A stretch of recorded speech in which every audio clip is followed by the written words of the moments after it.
হৃদয় মাঝে হঠাৎ তুমি গল্পের ১৬তম অংশ। সানা শেখ, বাসর স্পেশাল। ফটোশ্যুট, সকলের সাথে কথাবার্তা, অতিথিদের সাথে পরিচয় শেষে বাড়ির ভেতর প্রবেশ করতে করতে আলভিয়ার মায়ার রাত ৮টা বেজে যায়। ভারী শাড়ি পরে মায়ার অস্বস্তি হচ্ছে, এখন শাড়িটা চেঞ্জ করতে পারলেই শান্তি। বাড়ির ভিতর প্রবেশ করে দুজন সোফায় বসে। দুজনকে অরেঞ্জ জুস খেতে দেওয়া হয়। নাহার বেগম ছোট ছেলের বউয়ের দিকে তাকিয়ে বলেন, ওদের দুজনকে খাইয়ে রুমে পাঠিয়ে দাও। এভাবে আর কতক্ষণ বসে থাকবে? মায়া শাশুড়ি মায়ের দিকে তাকিয়ে বলে, আমি এখন আর কিছু খাবো না। অল্প করে খাও, খেয়েছিলে তো সেই কখন। আসরের পর খেয়েছি তো, এখন আর খেতে পারবো না, আমি ফ্রেশ হব। আলভি খেয়ে যাও তাহলে, আমিও খাবো না। তাহলে আর কি সানজিদা, ওদের রুমে দিয়ে আসো। আলভি সোফা ছেড়ে উঠে দাঁড়ায়, মাহিদের দিকে তাকিয়ে চোখ ইশারা করে, তারপর বলে, মায়াকে রুমে নিয়ে যা। রানা আর তাজের ফ্যামিলি চলে যাবে, ওদের এগিয়ে দিয়ে আসছি আমি। সানজিদা মায়াকে নিয়ে আলভির রুমের দিকে আগায়। ওদের দুজনের সাথে আরও কয়েকজন মেয়েরা যায়। আলভি আর মাহিদ বন্ধুদের সাথে বাড়ির বাইরে বেরিয়ে আসে। দুই বন্ধুকে বলে, আগামীকাল তাড়াতাড়ি চলে আসিস কিন্তু। আসবো, আর বলতে হবে না, আসছি আমরা। শুভ বাসর রাত বন্ধু। তাদের কথা শুনে হেসে ওঠে চারজন। তাজ আর রানা বেরিয়ে যায় নিজেদের ফ্যামিলি নিয়ে। আলভি আর মাহিদ কাজিনদের দিকে এগিয়ে যায়। সানজিদা মায়ার চুলগুলো ব্রাশ করে খোপা করে বেঁধে দেয়, তারপর খোপার ভাঁজে ভাঁজে লাল টকটকা গোলাপ ফুল গুজে দেয়। সোজা সিঁথির মাঝখানে টিকলি পরিয়ে দেয়, কানের বড় বড় দুল হার গলায় পরিয়ে দেয়। দোপাট্টা দিয়ে লম্বা করে ঘোমটা টেনে দিয়ে মায়াকে ফুল সজ্জিত বেডের মাঝখানে বসিয়ে দেয়। সব কিছু ঠিকঠাক করে রেখে রুমের চারদিকে সাজিয়ে রাখা ক্যান্ডেলগুলো জ্বালিয়ে দিয়ে ডিম লাইট অন করে বড় লাইট অফ করে দেয়। তারপর সবাইকে নিয়ে রুম থেকে বেরিয়ে বাইরে থেকে ডোর লক করে দেয়। নিচে যেতে যেতে আলভির ফোনে মেসেজ পাঠায়, সব ডান। আলভি সকলের থেকে বিদায় নিয়ে বাড়ির ভেতরের দিকে এগিয়ে যায়। ওর পিছন পেছন কাজিনগুলো আগায়। বাসর ঘরের সামনে আসতেই দেখে ডোরের সামনে কাজিনরা দাঁড়িয়ে আছে। ডোরের সামনে দাঁড়িয়ে আছো কেন? সকলের পক্ষ থেকে শীতল বলে, বাসর ঘরের টাকাটা না দিলে ভিতরে প্রবেশ করতে পারবে না। আলভি বলে, মামার বাড়ির আবদার, বাসর ঘরের টাকা আমি দেব কেন? মেয়ের বাড়ির মানুষরা দেবে। তো মেয়ের বাড়ির মানুষজন কোথায়? তুমি তো মেয়ের বাড়ির মানুষ। একদম না, আমি ছেলের পক্ষের মানুষ। তাহলে মেয়ের ভাই নয়তো ভাবির কাছে চাও। মাহিদ সকলের ভিড় ঠেলে পিছনের দিকে যেতে যেতে বলে, মেয়ের ছোট ভাই সারাদিন দৌড়াদৌড়ি করে অসুস্থ হয়ে হাসপাতালে ভর্তি। বলতে বলতে নিজের রুমে ঢুকে ডোর লক করে বেডে শুয়ে পড়ে। মেয়ের ছোট ভাই হাসপাতালে ভর্তি আছে, তাই দয়া করে আপনারা সবাই আসুন। মেয়ের ছোট ভাই অসুস্থ হলেও মেজ ভাই সুস্থ সবল আছে এখনো। আস্তাক ফেরুল্লাহ, মেয়ের মেজ ভাই গত ১৩ বছর আগে ইহজগৎ ছেড়ে পরলোক গমন করেছে। যে বেঁচে আছে সে মেয়ের জলজান্ত হাজব্যান্ড। মেয়ের হাজব্যান্ডই টাকা দিবে এখন, নয়তো বাসর ঘরে প্রবেশ নিষিদ্ধ। বাসর ঘর আমার নিজের টাকায় সাজিয়েছি, তাহলে তোমাদের কেন টাকা দিব? তোমরা সাজালে না হয় তোমাদের টাকা দিতাম। বউকে রুমে এনে আমরাও কষ্ট করে রুমের দরজায় তালা ঝুলিয়েছি। টাকা ছাড়া এই তালা এই জন্মেও খোলা হবে না। কোন দেশে বিয়ে করতে আসলাম রে ভাই? যেখানেই যাই সেখানেই টাকার দাবি দিতে হবে। এত টাকা আমি কোথায় পাবো? এতগুলো বছর জার্মানিতে কি করেছো? শোক পালন করেছি। কিসের শোক? সে মেলা বড় কাহিনী। এই কাহিনী বলতে বলতে আমার বাসর রাত শেষ হয়ে বাসি রাত হয়ে আসবে। টাকা না দিলে বাসি রাতই পালন করতে হবে। আমার কাছে টাকা নেই, সত্যি সত্যি এই যে দেখো। বলে নিজে শেরওয়ানির ২ পকেট দেখায়। নায়রা বলে, ১,০০,০০০ টাকা দিয়ে বাসর ঘরে প্রবেশ করতে হবে, নয়তো বাসর রাত সত্যি সত্যি বাসি রাতে পরিণত হয়ে যাবে। সবগুলো আমার মীর জাফর বাপের অনুসারী, সবগুলো বোধহয় এক জায়গার মাটি দিয়ে তৈরি। সব সময় আমার মতো একটা নিষ্পাপ ভোলাভালা ইনোসেন্ট ছেলেকে ব্ল্যাকমেল করে সবাই। আলভির কথা আর বলার ধরন দেখে সবাই হাসতে হাসতে শেষ। শীতল নিজেকে সামলে নিয়ে বলে, ভাইয়া টাকা দিয়ে দাও না, আমরা চলে যাই। আমার কাছে তো টাকা নেই, কারো কাছ থেকে ধার করে আনো, ১০ মিনিট সময় দাও। আচ্ছা, আলভি নিচে নেমে আসে। একটু পরে রিমান আর নাজিমকে খুঁজে নিয়ে আসে। ওদের দুজনকে সিঁড়ির কাছে দাঁড় করিয়ে রেখে নিজের রুমের সামনে এসে দাঁড়ায়। টাকা কই? টাকা ওদের দুজনের কাছে। তোমরা সবাই ওদের দুজনের কাছ থেকে টাকা পাবে। মিথ্যা কথা বলছো তুমি। 100% সত্যি কথা বলছি আমি। বিশ্বাস না হলে জিজ্ঞেস করো ওদের কাছে টাকা আছে কি না। নাইরা ভাইয়ের দিকে তাকিয়ে বলে, তোমাদের কাছে টাকা আছে? হ্যাঁ। কোথায়? আমাদের দেখাও, নয়তো আমরা বিশ্বাস করি না। দুজনে নিজেদের পকেট থেকে দুটো টাকার বান্ডিল বের করে সবাইকে দেখায়। 1000 টাকার বান্ডিল, স্পষ্ট দেখা যাচ্ছে। আলভি সকলের দিকে তাকিয়ে বলে, বিশ্বাস হয়েছে তো আমার কথা? এখন ওদের দুজনের কাছে যাও, ওরা তোমাদের সকল টাকা বুঝিয়ে দিবে। সবগুলো দেবে তো নাকি আবার চিট করবে? একদম সবগুলো টাকা দিয়ে দিবে তোমাদের, সত্যি। মিথ্যা বলি না আমি। আলভির হাতে চাবি দিয়ে সবাই ডোরের সামনে থেকে সরে রিমন আর নাজিমের সামনে আসে। আলভি দ্রুত ডোর খুলে ভিতরে প্রবেশ করে পিছন থেকে ছেলেদের দল গান গেয়ে ওঠে। সাথে মিউজিক বক্সে গান প্লে হয়। ছেলেরা গলা ছেড়ে চিৎকার করে গাইছে, তুমি দিও না গো বাসর ঘরের বাত্তি নিভাইয়া, আমি অন্ধকারে বন্ধ ঘরে যাব মরিয়া। ছেলেদের গান শুনে বেডে বসে থাকা মায়া হেসে ওঠে, সাথে লজ্জাও পায়। আলভি ডোর লক করে সোজা হয়ে দাঁড়ায়। অবশেষে বাসর করবে আজ। আহা, ওর বউটা ওর জন্য সে যে ফুল সজ্জিত বেডে বসে আছে, অপেক্ষা করছে তখন থেকে। আলভি বেডের দিকে ঘুরে দাঁড়ায়। লম্বা ঘোমটা টেনে বসে আছে মায়া। হঠাৎ আলভির হৃদস্পন্দন বাড়তে শুরু করে। বুকের বাঁ পাশে হাত দিয়ে চেপে ধরে চোখ বন্ধ করে লম্বা শ্বাস টেনে নেয়। তারপর এক পা দুপা করে বেডের দিকে আগায়। রুমের বড় লাইট অন করে দূরত্ব মিটিয়ে অবশেষে বেডে উঠে বসে। বিসমিল্লাহ বলে মায়ার ঘুমটা তুলে মায়ার মুখের দিকে উকি দেয়। ঘাড় কাত করে মৃদু স্বরে সালাম দেয়, আসসালামু আলাইকুম বিবি সাহেবা। চোখ তুলে তাকায় মায়া। আলভির হাস্যোজ্জ্বল মুখ জলজল করছে যেন। মায়াও নিজে মৃদু স্বরে সালামের জবাব দেয়, ওয়ালাইকুম আসসালাম বিবি সাহেব। আলভির হাসি আগের চেয়েও চওড়া হয়। মায়ার ঘোমটার নিচে নিজের মাথা ঢুকিয়ে দেয়, চোখে চোখ রাখে। মায়ার চোখে এক দৃষ্টিতে তাকিয়ে থেকে বলে, বাকি জীবন এভাবেই পার হয়ে যাক, সময় এখানেই থেমে যাক, আমি অনন্তকাল তোমাকে এইভাবে দেখতে থাকি। মায়া কিছু না বলে আলভির চোখের দিকে তাকিয়ে রইল। আলভি মায়ার দুই চোখের পাতায় আলতো চুমু খায়, তারপর বেড থেকে নেমে দাঁড়ায়। মায়ার হৃদস্পন্দন বেড়ে গেছে। আলভি ওর কাছাকাছি আসলে ওর এমন হয়। আলভি মায়ার এক হাত ধরে বলে, কষ্ট করে একটু নিচে নামুন মায়া রানী। মায়া আলভির হাত ধরে বেড থেকে নেমে দাঁড়ায়। আলভি একটু দূরে দাঁড়িয়ে মায়াকে দেখতে থাকে। মায়া নিজেও আলভির দিকে তাকিয়ে থাকে। আলভি ড্রয়ার থেকে নিজের ক্যামেরা বের করে মায়াকে সজ্জিত বেডের সামনে দাঁড় করায়। দোপাট্টা মায়ার দুই হাত দিয়ে ধরিয়ে উঁচু করে ধরায়। তারপর নিজে দাঁড়ায় মায়ার থেকে কিছুটা দূরে। হাসি দাও আলভির রানী।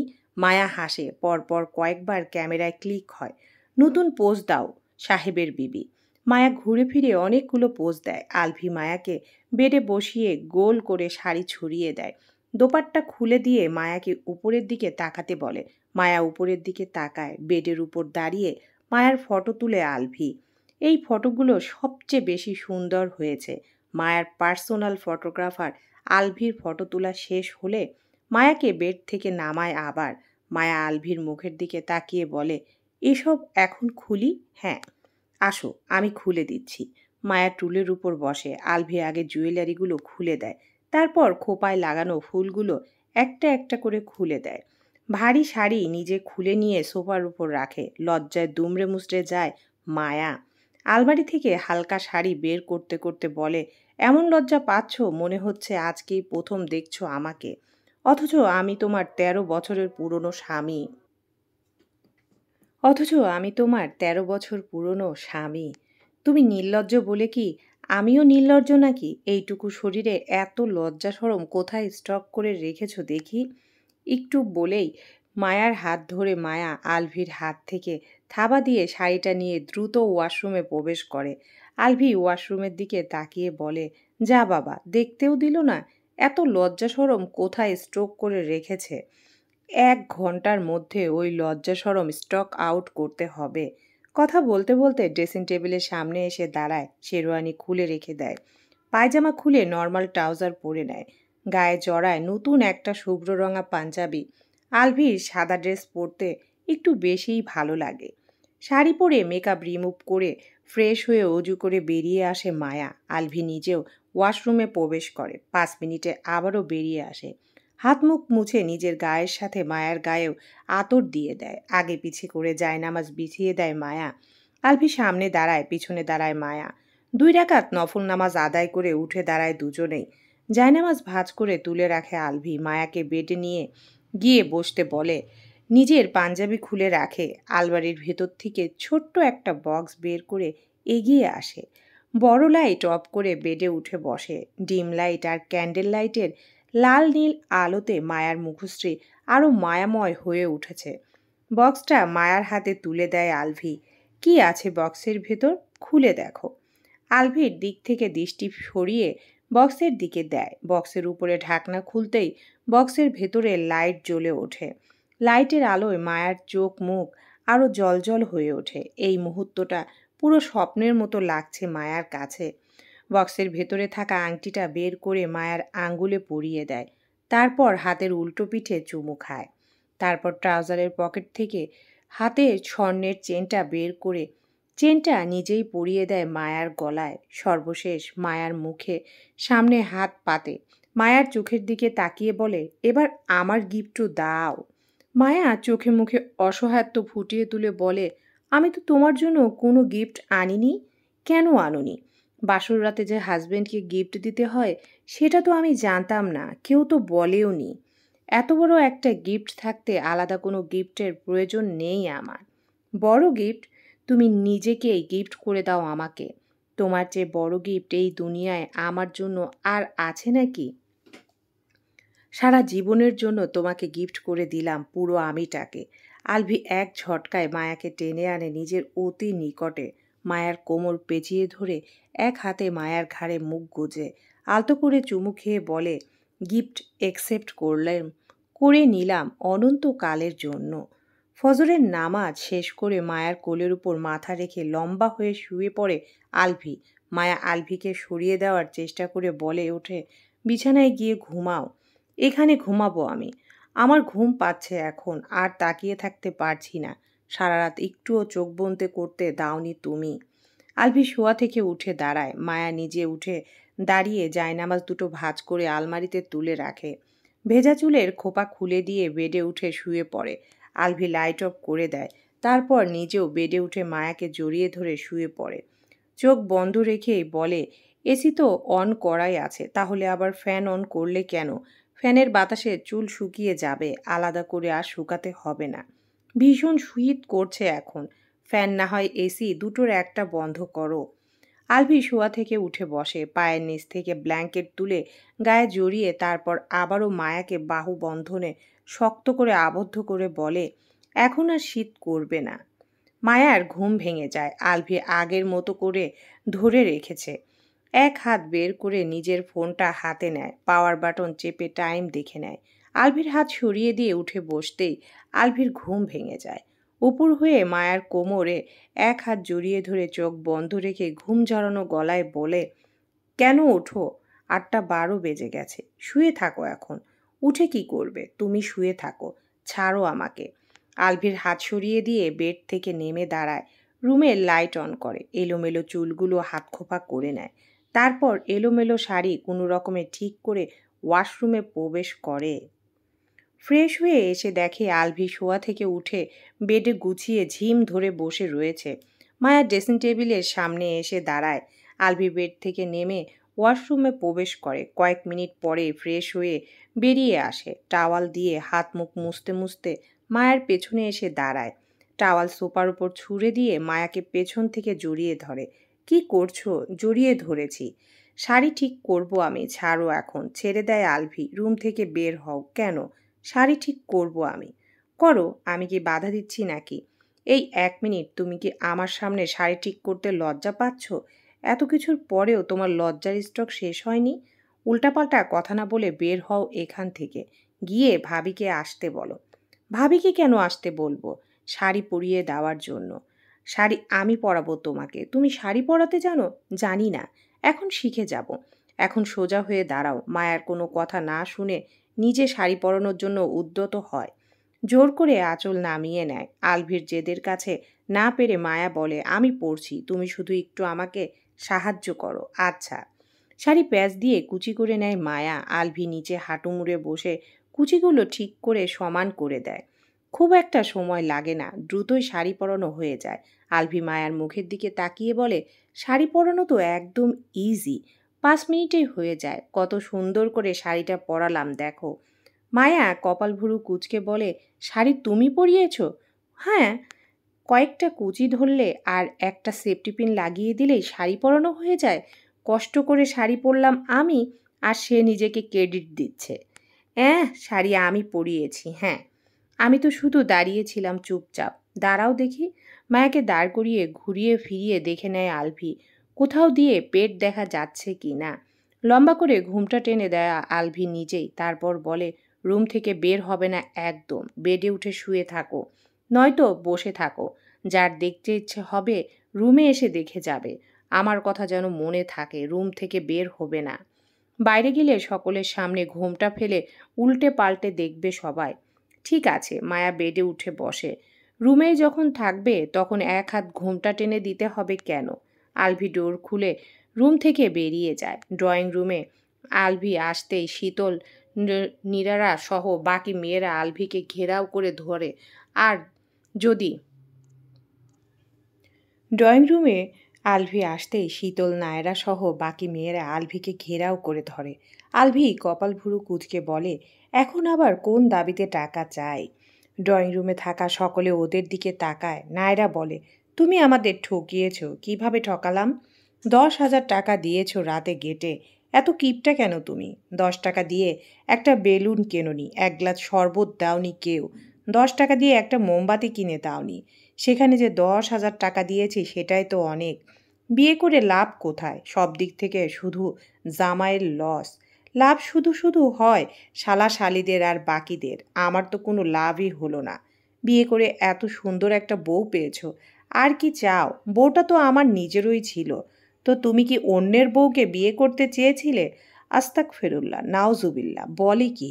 আমি কেন অন্যর বউ বিয়ে করতে চাইবো? তোমার কথা শুনে তো তাই মনে হচ্ছে। কথা বলতে বলতে গলা শুকিয়ে কাঠ হয়ে গেছে, গলাটা ভিজিয়ে নি, তারপর বাকি কথা বলছি। Side please. সকলের মাঝখান থেকে বেরিয়ে সোফায় এসে বসে নানার পাশে। মায়ার নানা আলভির দিকে তাকিয়ে মৃদু স্বরে বলে, জামাই, চোখ মুখের এই হাল কেন? সারা রাত ঘুমাওনি নাকি? আলভি নানার দিকে ঘাড় লম্বা করে এগিয়ে মৃদু স্বরে বলে, আপনার নাতনি তো সারা রাত ঘুমাতে দিলই না। আমার নাতনি ঘুমাতে দেয়নি নাকি তুমি আমার নাতনিকে ঘুমাতে দাওনি? এত সত্য কথা বলতে নেই নানা। আলভির কথা শুনে 3 নানা নাতি হেসে ওঠে। আলভি গলা ছেড়ে বলে, আম্মু, কফি দাও। মায়ার নানি সোফার দিকে এগিয়ে আসতে আসতে বলে, মায়া কোথায়? রুমে। রুমে কেন? প্রতিবেশী আসছে ওকে দেখার জন্য। রুমে গিয়ে দেখে আসুক, যার দেখতে ইচ্ছে করে। আর কোনো পুরুষ যেন ওই রুমে না যায়। নানি আলভির দিকে তাকিয়ে আবার প্রতিবেশীর দিকে তাকায়। এরাও একসময় সুযোগ পেয়ে মায়াকে কটু কথা শুনিয়েছিল। দুপুরে পার্লার থেকে গতকালকের মেয়েটা আসে মায়াকে সাজানোর জন্য। মায়া শাওয়ার নিয়ে খেয়ে চুল শুকিয়ে তার অপেক্ষায় করছিল এতক্ষণ। মেরুন রঙের লেহেঙ্গাটা ওয়াশরুম থেকে পরে আসে মায়া। মেকআপ শেষ করে গোল্ডেন কালারের হেজাব বেঁধে নেয়। হেজাবের উপরে ছোট ছোট হোয়াইট স্টোনের পিন লাগিয়ে দেয়। পিনগুলো লাইটের আলোয় ঝিকমিক করছে। সাজানো শেষ করে মেয়েটা নিচে চলে যায়। আলভি নিচের রুমে প্রবেশ করে। রুমে মেয়ে মানুষ দিয়ে গিজগিজ করছে। আলভিকে দেখে অর্ধেক মেয়ে বেরিয়ে যায়। ওর কল্পনার চেয়েও বেশি সুন্দর লাগছে মায়াকে। আলভি নিজের ড্রেস বের করে আলমারির ভেতর থেকে, তারপর ওয়াশরুমে প্রবেশ করে। মায়া হেঁটে এসে বেডে বসে। শাড়ির চেয়ে লেহেঙ্গাটা বেশি ভারী। 3টা বাজতেই আলতাফ মাহমুদ আলভির রুমের সামনে এসে গলা খাকারি দেয়। রুম থেকে বেরিয়ে আসে আলভি। আলতাফ মাহমুদ ছেলের দিকে তাকিয়ে বলেন, মায়াকে নিয়ে নিচে আসো, এখন গেস্টরা সবাই চলে এসেছে। আলভি মায়ার হাত ধরে রুম থেকে বেরিয়ে আসে। গতকাল অনেক গেস্ট আসেনি, তারা সবাই আজকে এসেছে। স্টেজের দিকে যায় দুজন, একে অপরের হাত ধরে। সবাই ওদের দুজনের দিকে তাকিয়ে আছে। মায়ার পরনে মেরুন রঙের lehenga, Alvi black coat pant পরেছে। দুজনকে পাশাপাশি অনেক সুন্দর লাগছে। এরা দুজন যে একে অপরের জন্যই তৈরি। হেঁটে এসে সকলকে তাকিয়ে দেখে দুজনকে, সবাই প্রশংসাও করে। চেয়ারে বসার সময় আস্তে আস্তে বলে, এদের দেখা দেখি দ্রুত শেষ হলেই বাঁচি। সকালের পর আর বউকে আদর করার সুযোগ পেলাম না। বউকে ৬-৭ দিন আদর করে পোষাবে না, নিজের সাথে করে নিয়ে যাব, এটাই ফাইনাল। রাত ৮টা। আলভি গান গাইতে গাইতে সিঁড়ি বেয়ে নিচে নামছিল। মাহিদ পিছন পিছন আসতে আসতে শুনে ফেলে আলভির গান, যদিও আলভি আস্তে আস্তে গানটা গাইছিল। তুমি নাকি ভালো হয়ে গেছো, এখন আবার গান গাইছো দেখছি, তো খুদ খিচ মেরি ফটো। ওদের দুজনের সামনে দিয়ে একটা ৫-৬ বছরের পিচ্চি ছেলে যাচ্ছিল। মাহিদের কথাগুলো শুনতে পেয়েছে স্পষ্টই। আলভি কিছু বলবে তার আগেই ছেলেটা বলে, তু খিচ মেরি ফটো, তোর বাপ চালায় অটো, তোর মায় চালায় হুন্ডা, তোর ১৪ গোষ্ঠী গুন্ডা। ছেলেটার গান ছড়া হোক বা কবিতা শুনে দুই ভাই শকড, অবাক হয়ে একে অপরের মুখের দিকে তাকায়। দুই ভাই তারপর আবার ছেলেটার দিকে তাকায়। মাহিদ বলে, এইসব কার কাছে শিখছিস? মাইনষের কাছে। তুই কাকে বললি এগুলো? তোমাকে। বলেই ভৌ দৌড় ছেলেটা। মাহিদ নিজেও ছেলেটার পেছনে দৌড়ে যায়। আজকে ধরতে পারলেই হলো, হুন্ডা গুন্ডা সব বের করে দেব, চলবে ইনশাআল্লাহ।